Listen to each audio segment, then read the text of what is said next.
Hello বন্ধুরা, আমি তো দুপুরবেলা ভাত খাই না আজকে, মানে বর বাড়ি আছে তার জন্য জোর করে খাওয়াচ্ছে না। তো এই কদিন বাড়িতে আছে, শুধু রুটি খেয়ে খেয়ে কাটিয়ে দিচ্ছিলাম, কিন্তু যেহেতু উনি বাড়িতে রয়েছে ওই জন্য আজকে ভাত খাওয়াচ্ছে। মাংস হয়েছে, বেগুন ভাজা হয়েছে, একটু আলু ভাজা হয়েছে, কিন্তু আমি ওগুলো খাবো না, তেল মশলা কম, মানে তেল মশলা একদম খাওয়া যাবে না। তা আমি কি করেছি, আমার লাউ গাছ আছে, লাউ গাছের থেকে 4-5টা পাতা ছিঁড়ে নিয়ে এসছে আমার বর, আর একটা আলু কেটে রাঁধুনি ফোড়ন দিয়ে, 2-3টে লঙ্কা ফোড়ন দিয়ে, আর একটা টমেটো দিয়ে প্রেশার কুকার সিটি মেরে দিয়েছি। শাকও খাওয়া হয়ে যাবে, আর পাতলা ঝোল আমার ভাত খাওয়া হয়ে যাবে। আর আমার এরকম খেতে ভালোই লাগে, তার জন্য আমি এরকম বানিয়ে নিয়েছি। তো এই ভাত খাচ্ছি, গরম। খেয়ে নিই বন্ধুরা, তারপরে কথা হবে আবার। पास बुला के गले से लगा के तूने बदल डाली दुनिया।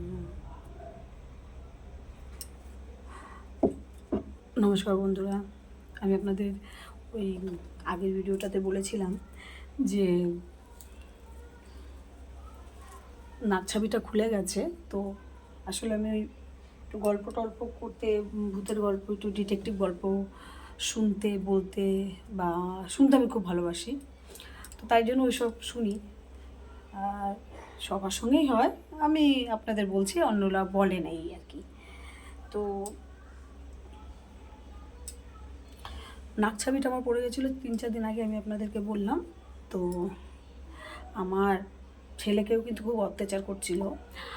আর আমার বৌমার মায়ের কাজটা 12 তারিখে বাৎসরিক করেছে, ওর ভাই কোনো রকমে গঙ্গার ঘাটে করেছে, কিন্তু ওর মায়ের 4 প্রহর দোষ পড়েছে বলে ব্রাহ্মণরাও পুজোটা করতে একটু সাহসে কুলাচ্ছে না ওনারা, তাও ব্রাহ্মণ ঠিকঠাক করেছে, করে নিয়ে ওনারা 20 তারিখে কাজ করবে। তা 15 কিলো কাঠ, বিভিন্ন রকম, মানে পুজোর আয়োজনটা খুব ভালোই হবে। তো পুজোর আয়োজনটা খুব ভালোভাবেই করবে বলে কেনাকাটা করবে, যেমন কালকে করবে। ঠাকুরমশাই ওখান থেকে বলছে যে আমরা যেন বুধবার দিনকে আমার বৌমাকে একাকে ছাড়ি, ছোটো বাচ্চাদের স্কুল যেন না পাঠাই, ছাদে মাদে না পাঠাই, বাইরে না পাঠাই।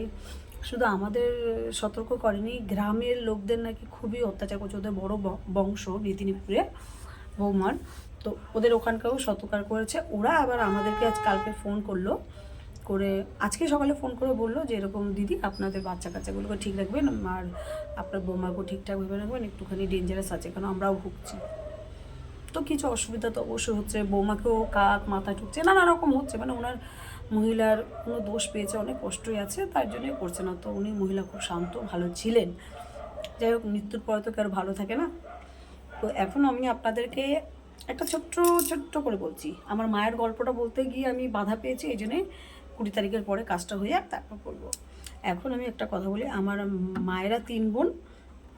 আমার মা হচ্ছে বড়, আমার মাসি হচ্ছে, মেজো মাসি হচ্ছে মানে সন্ধ্যা, আর আমার ছোটো মাসি হচ্ছে বিশু, মানে ছোটো মাসি। খুব সুন্দর দেখতে ছিল, ফর্সা ছিল। তো উনি না, আমার মামার বাড়ি হচ্ছে কৃষ্ণনগর, নদিয়া জেলার, কৃষ্ণনগর থেকে 2-3টে স্টেশন পরে ধুপুলিয়া বলে একটা জায়গা আছে, ওই ধুপুলিয়া আমার মামার বাড়ি। কিন্তু খুব গরিব মামা, আর দিদা এখানে কাজ করতো। তো মামা দিদা 3 মেয়েকে নিয়ে এখানে চলে এসেছিলো। তো আমার বাবা বিয়ে করেছিল আমার মাকে, আর আমার বাবু কিন্তু মানুষ খুব ভালো, একটু রাগী। যারা বাঙাল তারা সবাই জানেন বরিশালের মানুষরা একটু রাগী হয়। তো আমরা বাংলাদেশের বরিশালের লোক, আমার জন্ম যদিও এখানে, কিন্তু আমার বাবা মা বাংলাদেশের লোক। তো রাগী, কিন্তু আমার মাসিদেরকে আমার বাবাই রেখেছে, যে আমি তো বড় জামাইবু। আর আগেকার দিনে মানুষদের চিন্তাভাবনাটা আলাদা ছিল, এখন যেমন অন্যরকম চিন্তাভাবনা, আগেকার দিনের চিন্তাভাবনাটা আলাদাই ছিল। শালি বলুন যাই বলুন, সবাইকে সন্তানের মতনই দেখতো। যাই হোক, সবাই ওখানে থেকেছে মৃত্যু পর্যন্ত। আমার মাসিরা, আমার মাসি, মেজো মাসি মৃত্যু পর্যন্ত আমার বাপের বাড়িতে থেকেছে। এবারে কাজ করতো অন্য জায়গায়, কিন্তু আমাদের বাড়িতেই মারা গেছে। আমরা কিন্তু ওটা মায়ের মতনই মনে করেছি আমার মাসিকে। ছোটো মাসি আমার যতটা মনে পড়ে, আমার বিয়ের আগে, মানে আমি যখন ছোটো ছিলাম তখনই হয়েছে এটা। আমার মাসি যখন, যতটা জ্ঞান আছে, বছর 40 হবে এত বছর আগে আমার মাসি খুব ছোট ছিল, অভাবের জন্যে কাজের চেষ্টা করেছিল। তো কেউ মনে হয় ওনাকে বলেছিল যে কাজ দেবো বলে নিয়ে চলে গেছে, শুনেছি পাঞ্জাবে নিয়ে গেছে, এবং কেউ বিয়েও করে ওনার সংসার করছে। তা আমার মাসির সঙ্গে আমাদের সঙ্গে কোনো যোগাযোগ নেই। কিন্তু মাসির কথাটা বলতে আপনাদের এই জন্যই বললাম যে আমার মাসি যখন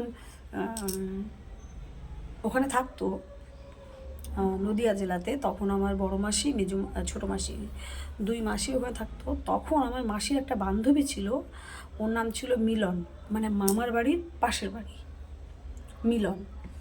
তো যতটা সম্ভব ওই মিলনের সঙ্গে হয়তো মামার বিয়ে হওয়ার কথা ছিল, কিন্তু যে কোনো ক্ষেত্রে হয়নি। তো মামা আমার অন্য মহিলার সঙ্গে বিয়ে হয়েছে, উনি আমার মামি হয়নি, অন্য কেউ।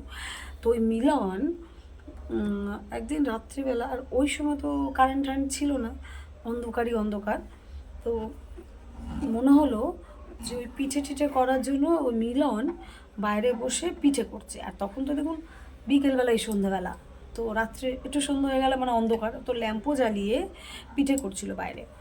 তো আমার মাসি হঠাৎ করে বললো যে সরো, না একজন ছিল মিলন, মানে আমার মাসির দুটো বান্ধবী, একটা ছিল মিলন, একটা ছিল সরো।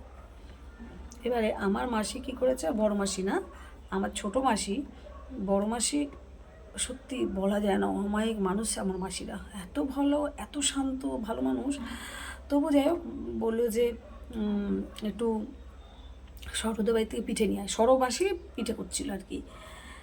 তো আমার ছোটো মাসি বেরিয়ে গিয়ে দেখছে মিলন মাসি ওই কাঠের জ্বালুনের মধ্যে পিঠে করছে। তখন আমার ছোটো মাসি বলছে যে সরদি, ও সরদি, তো আওয়াজ দিচ্ছে না, ও মিলনদি। তো যখন মিলনদি বললো তখন মাথাটা একদম ঝুঁকিয়ে দিল, দেখলো মাসি নিজের চোখে দেখলো এক ঝলক যে ওই সরো মাসির দুখানা পা উনুনের মুখের মধ্যে ঢোকানো, মানে আগুনটা জ্বলছে, দুটো পা ঢোকানো। আমার মাসি, ছোটো মাসি ওরে বাবারে মারে পড়ে বাড়িতে চলে এসছে একদম অজ্ঞানের মতন। তবে গ্রামের মানুষ একটু ঝাড়ফুঁক জানতো, ঝাড়ফুঁক করিয়ে মাসিকে টোটালি, মানে আমার দুই মাসিকে নিয়ে, আমার যখন এরকম সমস্যা হলো, আমার দুই মাসিকে নিয়ে আমার বাবা বললো চলে আসো, এখানে আর থাকতে হবে না, ওনারা যা আছে থাকুক, আর এখানে আমার শাশুড়ি যখন থাকে, আমার দুই বোনও আমার এখানে থাকুক। তখন থেকেই আমাদের বাড়িতেই থাকে। তো আমি অনেক রকমই এরকম ছোটো ছোটো গল্প আছে আমি বলবো, এখন আমি আমার এই ছোটো মাসিরটাই বললাম। তো বন্ধুরা ভালো লাগলে লাইক করবেন, টাটা।